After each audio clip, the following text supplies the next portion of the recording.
right, in part one, we covered basically the early history of Mr. Jewell and how he got to Chickamauga and how he purchased the land. Now our part two is actually going to be a timeline of how this all, it was a work in progress up to when my dad came to work there, up to the 1950s, when 1,200, 1,500, how many people worked over there, Donnie? I believe it's around 1,800. Around 1,800 people worked there. And so how did we get from meeting with Mr. Congressman Gordon Lee and outsmarting him until we got to the point where it saw its heyday and then begin to see its demise? Right.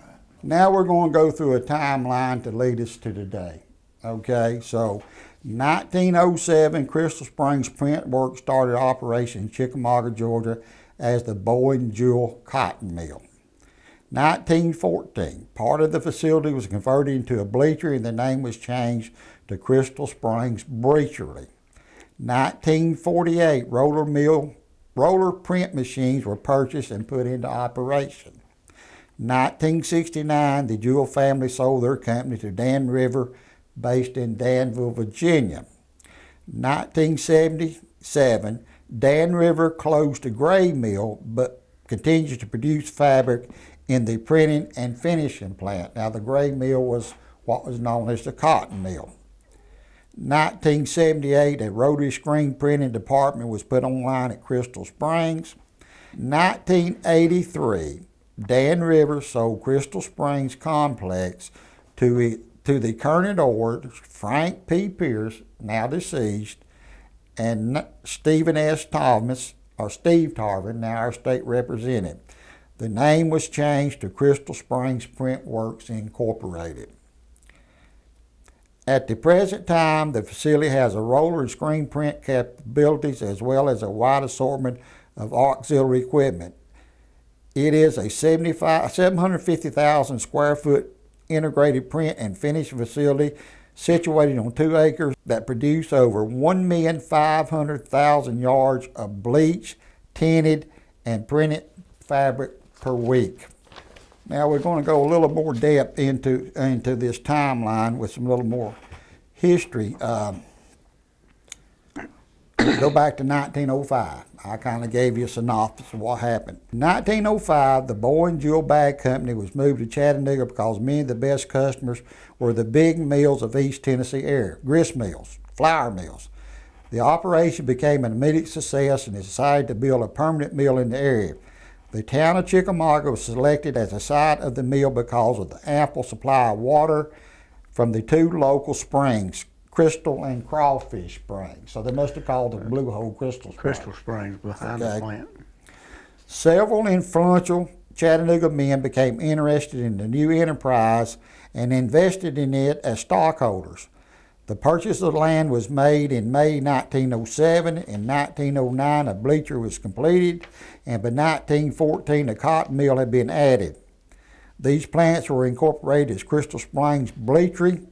A.S. Bowen Sr. was Secretary Treasurer, and Arthur A. Yates was Superintendent. Now, Arthur Yates started the Yates Bleachery operation over in Flintstone, which is still in operation. Right.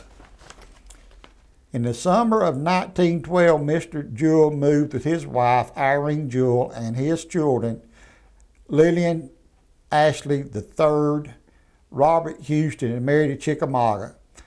The family stayed in the old hotel. That's the old Park Hotel that sat on the north side of the spring,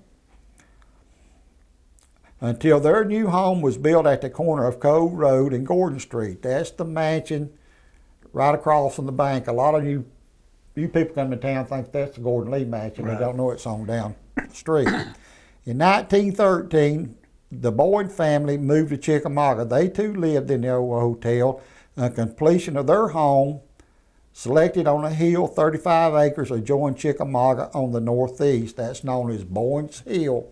The hill you come across, you drop down by the ball fields on into the town, and the Bowen house sits on the right. Mr. Ashlup of Chattanooga was the architect for both the Jewell and Bowen homes.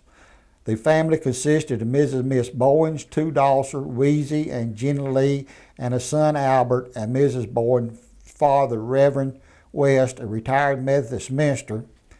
Mr. Bowen had orchards, a vegetable garden, chicken, horses, etc., and did small farming. Between 1907 and 1928, Crystal Springs Bleachry built company houses to serve the need for the employee houses. These houses have since been sold to individuals. Now, we call it the Mill Village down around the post office, and it's a portion of what we call across the lake behind the mill, and it is on the National Register of Historic Places. It is a historical asset because it's one of the few intact mill villages that remain in the state of Georgia. Prior to 1920, most of the cotton mill production went into bags, and all bleachery production went into bag material. In 1923, the main bleachery building was constructed, new machinery was installed, and production diversified. Dyeing and mercerizing were soon added. In 1948, roller print machines were purchased and put into operation. At Mr. Bowen's death in 1923, that's W.L.L. Bowen, Colonel, D.A. Jewell Jr. was elected vice president. At Mr. Jewell's death in 1935, his son D.A. Jewell III was elected president and remained so for 28 years. He was succeeded as president by his brother Houston Jewell, Irene's and Bette Berry's dad. And at his death, C. Calloway Jr. was elected president, the man who gave me my diploma when I graduated at Gordon Lee High School, and he's descended from the Calloway Garden family. In the late 1860s, when the mills of South were merged, it seemed advisable for Crystal Springs Textile to do the same. On April 1, 1969, Dan Rivers of Danville, Virginia bought all the stock of the current stockholders and continued operations under their name. In 1977, Dan River closed the gray mill, the cotton mill, but continued to produce fabric in the printing and finishing plant. A roller screen printing department was put online in 1978. In 1993, Dan River sold Crystal Springs Complex to its current owners, Frank Pierce, deceased, and Steve Tarvin, our representative. The name was changed to Crystal Springs Print Works. Modernization has continued under the current owners, and Crystal Springs Print Works provides employment to 100 local residents in surrounding counties and neighboring states. There is a hardy resident of long-standing Walker County whose life has not in some way been connected with the mill at Chickamauga.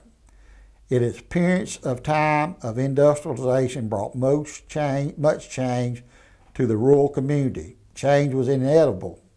Within reach to these early industrialists was a workforce that lay ripe for picking. Suddenly men were lifetime farmers found a place of employment that had all the risks that nature dealt to farming conveniently removed. With the flow of steady paychecks, men began to feel financial empowerment. Term payment and credit life became a way of life, and soon women would leave the home to become employed in factories, and children would be left to self-guided education and parenting. Chickamauga would not be alone in the changes that the Industrial Revolution would make in our lives. Industrialization was occurring in every small town in America that had the resource to support its new demand, and in some that could not.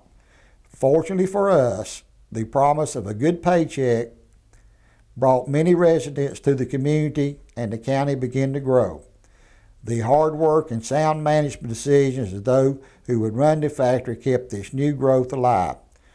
Certainly, a debt of gratitude goes to those who worked hard and invested wisely in our industrial heritage. Chickamauga became a textile town and an agriculture town. There's a lot of agriculture around about Chickamauga, and those farmers would come into town on Saturdays, buy their supplies, do their shopping. Former Mayor Frank Pierce, who was one of the partners who bought the facility, was in World War II, and he was the ship's barber. And after the war, he went to work at A.C. Webb's barber shop, and he told me about the farmers coming in on Saturdays and getting their shave and getting their hair washed and getting all spiffied up while the women went shopping around town and so on. And another thing I remember Mr. Pierce told me, of course, Chickamauga has a independent city school system, and your taxes are due December 20th. And a lot of times when Frank was on the city council and the school board members would go over and ask Mr. Jewell to pay the taxes early so they can get the school started. They didn't have enough money to get school started up. So, yes, you were a company person, but typically in those days you were not a number.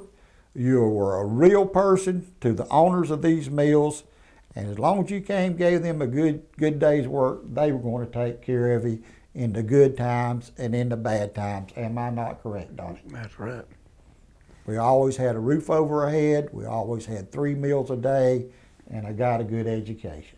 If you got sick, they'd take care of you. Right.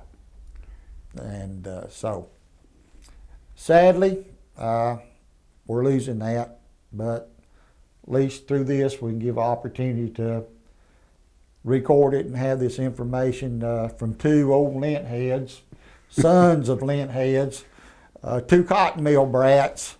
Leave it for future generations. Well, Donnie, that covers the part 2 and part 1, and so let's move into segment number 3. Let's take Mr. Brian down to Crystal Springs and give him an overview, him and our audience, of the actual operation of that fine facility that kept food on the table and roofs over many people's head over this 100+ year period. Okay, John, we'll be glad to do that.